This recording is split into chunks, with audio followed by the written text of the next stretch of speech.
Hello, racing fans, and welcome back to another edition of Handicappers Corner, brought to you by the Derby Bar and Grill. I'm Mike Heads, along with Drew Forster. We'll go through the Wednesday September. Night. Yeah, it's amazing. Throwback night. Yes, Wednesday night racing. There's a lot of good specials on Wednesday night at Hastings Racecourse. We do have 7 races on tap, starting at 7 o'clock. It does kick off. Not often we get a 3-day week, but we're going to get a 3-day week. And what a week it is with, of course, our signature race, BC Derby, on Saturday, as well as the BC Oaks, 2 older horse stakes, the futurities. There's 6 stakes races on the Saturday program, so you got any plans Saturday, cancel them. Get out to the track or come here to the Derby and watch what's going to be a great 9-race program with 6 stakes. BC Festival race is always great, but for me, I'm sure for you too. It's championship. The championships are decided BC Derby on these kind of days, and it'll be a lot of fun. But that's this Saturday. Let's get into the Wednesday program. Got a field of $16,000 2-year-old maidens. 2-year-old filly maidens going 6 furlongs. It's hard to go past the 4 first summer, taking a significant drop. Actually ran pretty good maiden allowance, then ran in connections thought enough to run her in a stakes race.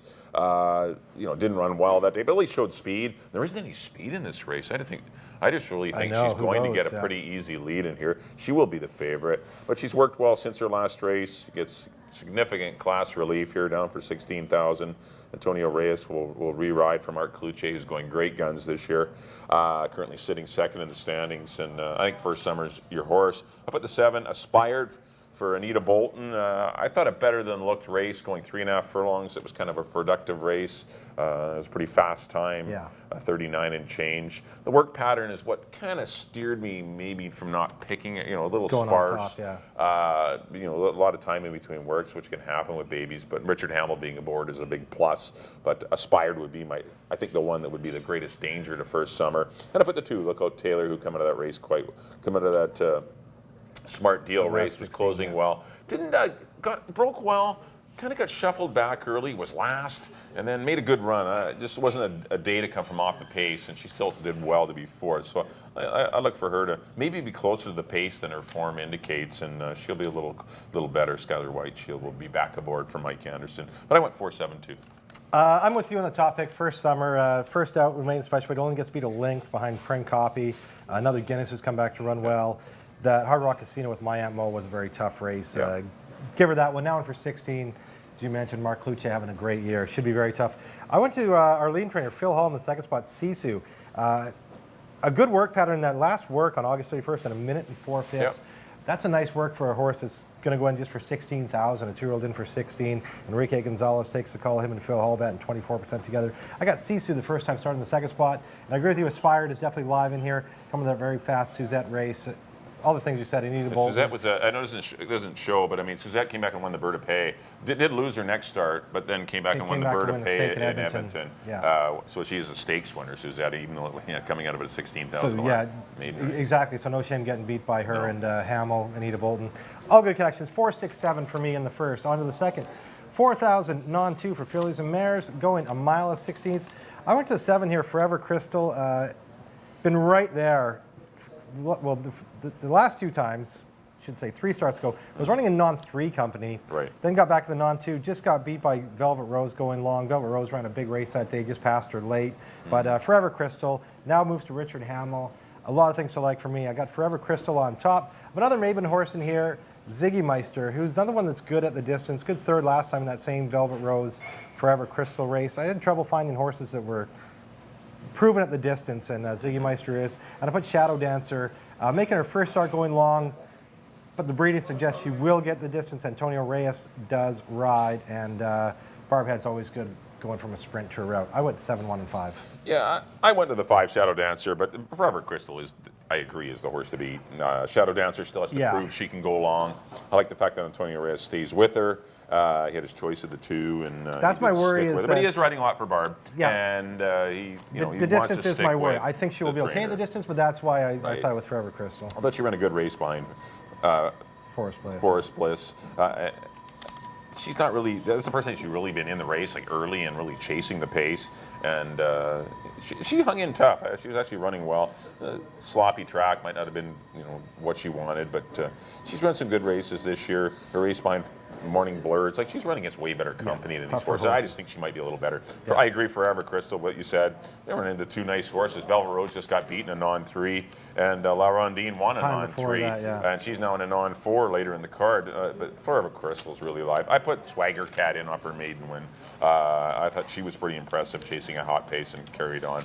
I would take all three of them in this race. I went 5-3-7 in the second. On to the third race, $4,000 non-winners at 2 for the boys, going a mile and a 16th. I ended up on the 5. I'm a Better Cause for Pat Jarvis. Pretty impressed with the run last time behind Jackson Teller and Off the Grid. I just think this one's going to get a great pace in her. Antonio Reyes and Pat Jarvis do really well together. They struck with He's Got Ego last week in a maiden allowance race and caused a big upset. Not that this horse is going to be that kind of price, but I see Tornado going the 1, the 3 Berry, the 4 Chase the Money. The 6 won't be far off. I just see I'm a Better Cause. I am a Better Cause getting a very nice trip, and the horse didn't get the best of trips last time and still ran on well.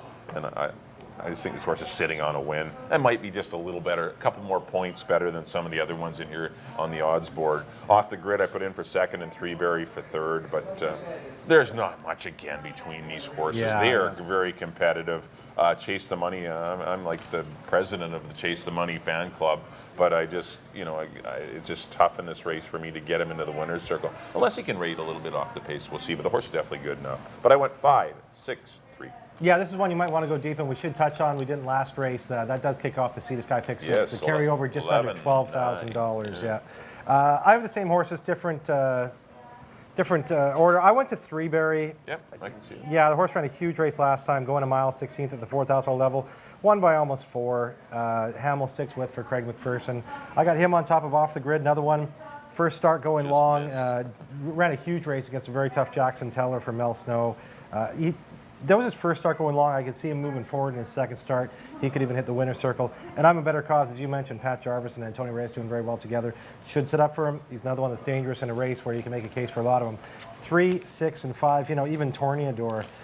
Throughout that last race. I wish he'd sprint, but I mean, he's still a nice horse going long at this level. Like, this is a big class relief for some of these horses. It's a good betting race, and there could be some nice little prices in here. It's a tough one. Check out the tote board, which really might sway you in the right direction, but there won't be much between any of them at the wire. This will be a good horse. It is a good race. 3, 6, 5 for me in the third. On to the fourth. Fillies and Mares, maiden 4 going 6.5 furlongs. Pages are stuck together here. Field of 8. And I did go to the 8 pretty soon. I liked this horse last time, taking a drop out of a very live maiden 8 race. Went in for maiden 4 last time.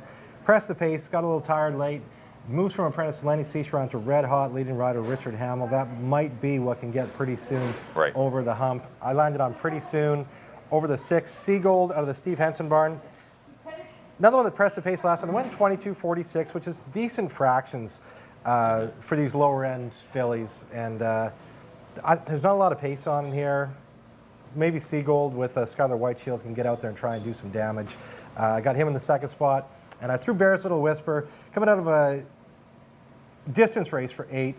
The time before that only got beat a couple by Mayfair Lady in a sprint for 8. Now back in sprinting for 4. Has to be respected. And Amadeo Perez takes the call. 8, 6, and 7 for me. Yeah. Another race where there's a lot of contention. There's no real standout on paper here. I'm going to kind of make a stance with the 3-horse Champagne Waltz, who I think comes out of a very live race. This horse actually chased, a pretty decent fraction. Ron Harvey Run is probably going to run for more than non-2-4 the next time. Yeah. And he's got ego. Or non-2-8, I mean. Or might be in the non-2-8. But still, and he's got ego, came back and won a maiden allowance.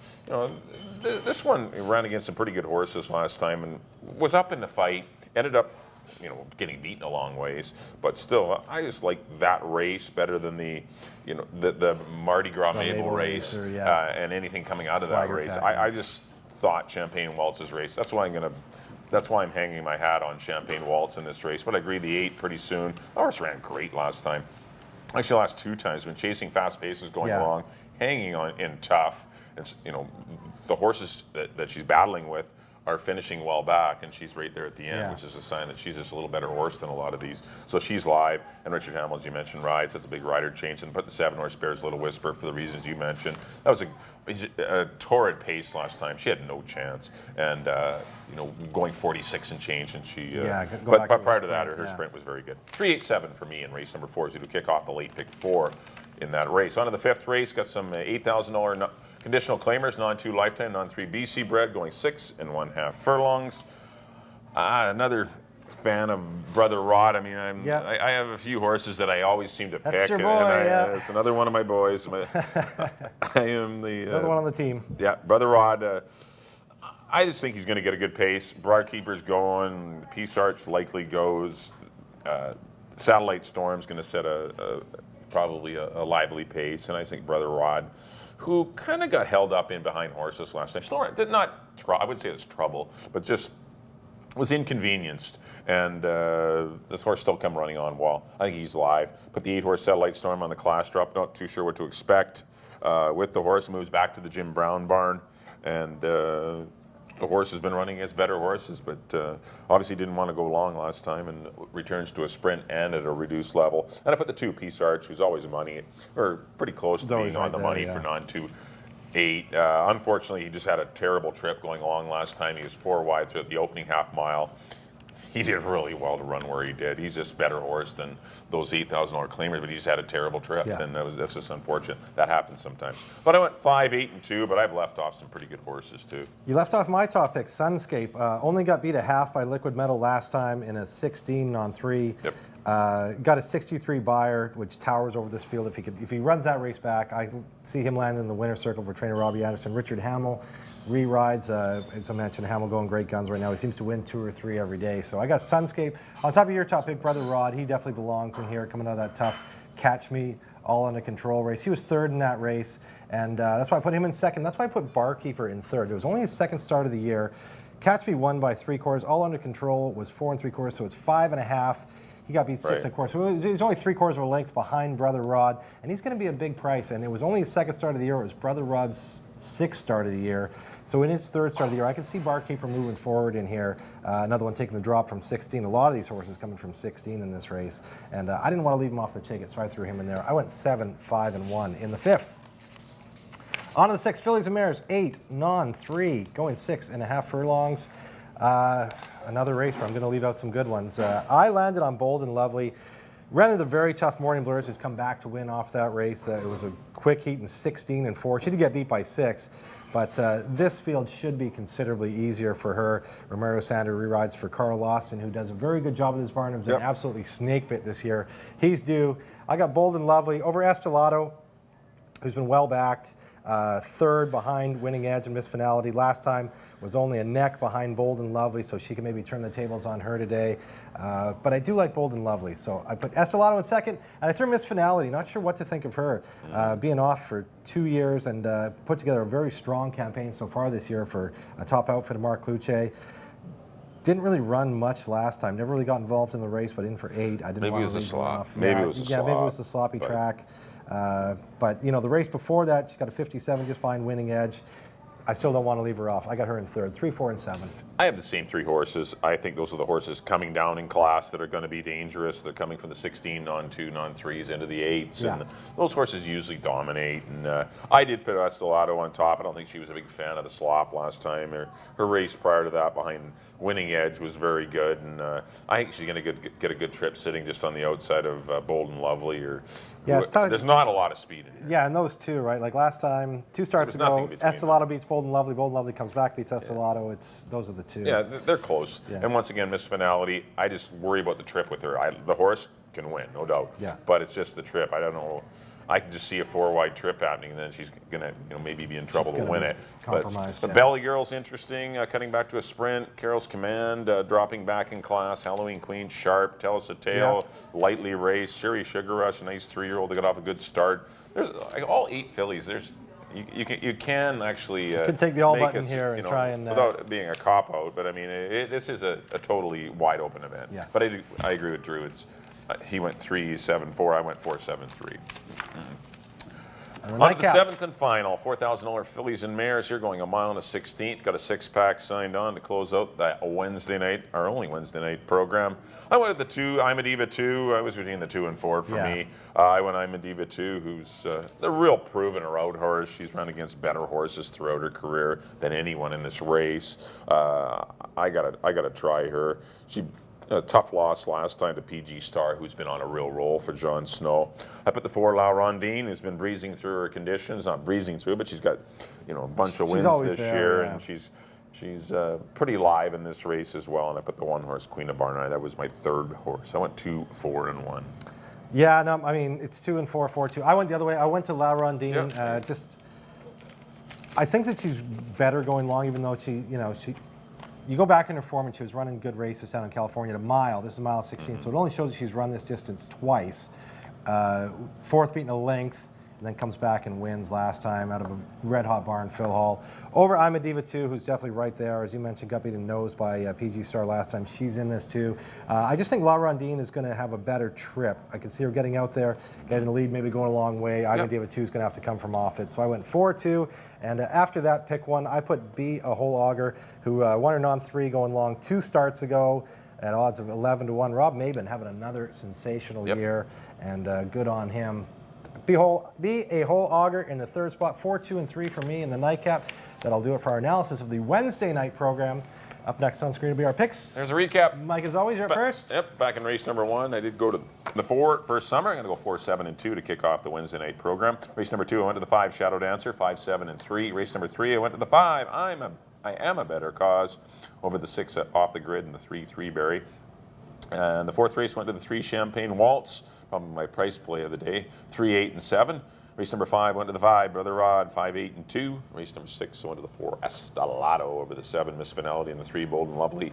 And in the 7th and final, I went to the 2, I Am a Diva 2. I'm going to go 2, 4, and 1. Up next, we have my picks. There we go. Back in the first, I agree with Mike on number 4, First Summer, over the 6 and the 7. The 2nd, I went to the 7, Forever Crystal, over the 1 and the 5. The 3rd, number 3, 3-berry, over the 6 and the 5. In the 4th, I went to the 8, Pretty Soon, over the 6 and the 7. In the 5th, I went to the 7, Sunscape, over the 5 and the 1. In the 6th, number 3 again, Bold and Lovely, over the 4 and the 7. And the nightcap, I went to the 4, La Rondine, over the 2 and the 3. Well, thanks everyone for tuning in to Handicappers Corner, our special Wednesday edition. Once again, first race at 7 o'clock, 7 races on tap, but it is a big weekend coming up, Saturday and Sunday. We have 6 races on Saturday. First race goes at 1:50. We're back to the regular Saturday, Sunday schedule now, primarily through the rest of the week, other than a Thanksgiving Day holiday program in October. But as well, we have the sale coming up. So yes, don't forget. We had originally scheduled to have our sale seminar here at the Derby on Wednesday night. Of course, we are running on Wednesday night, so we'll be here now on Thursday at 6 p.m. So look forward to seeing you all here out for that. I know it's always well supported, so a lot of our viewers do come on out to the Derby Bar and Grill. And, 6 o'clock on Thursday. Yeah, on Thursday, 6 o'clock here at the Derby Bar and Grill in the VIP room, and we'll go through the catalog and answer any questions concerning the sale of any newcomers. We'll kind of give you some insight on how to get into the game and perhaps buy a new yearling and get maybe next year's champion. But the sale is on September the 12th, and the preview is on September the 11th. So it's a big weekend, actually. Yeah. Saturday, Sunday races, Monday the preview, Tuesday the sale itself. Of course, the Monday, Tuesday sale activities are at the Thunderbird Equestrian Center on about 272nd or 248th and 72nd. Yeah. So in Langley. So come on out, and it should be a lot of fun. Yep. On behalf of Drew, thanks everyone for tuning in. Good luck on your Wednesday night investments, and we'll see you next time here on the Derby Bar and Grill.